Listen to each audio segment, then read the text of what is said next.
An educator, hip-hop artist, poet, and activist, Guante spoke out against the gender constraints from society and media to Northwestern students. His words provided humor and awareness to a subject that has been buzzing around on campus. The way that we talk about gender in this country, I think, undergirds a lot of other things that we do or don't talk about in terms of who is allowed to, express themselves in an authentic way, who is allowed to do certain jobs, who is allowed to be who they are.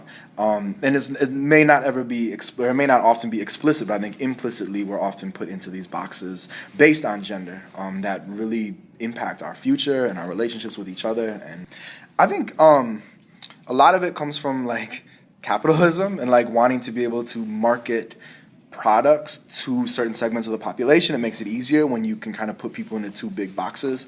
I think even beyond like the marketing, media, promotions type stuff, it's also just you trace this back to like, rooting the nuclear family where like the man does this and the woman does this because that's where stability in a nation state comes from, which I don't necessarily buy.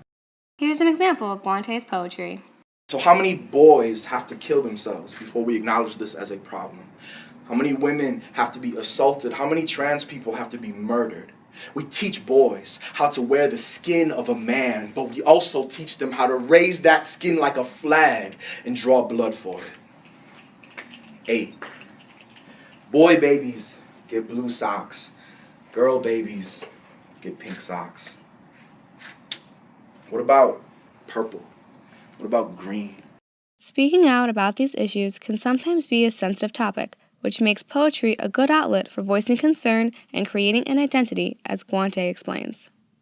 Poetry in particular has a very powerful way of putting a human face on what is often abstract issues for people. Like we don't always get a chance to sit down with our friends or our family to, let's talk about gender roles. But I think with poetry and poetry slams and open mics and spoken word, like that's a very common thing people talk about. And to be able to get up in front of a crowd and talk about these issues we don't usually get to talk about, I think can be a very powerful thing.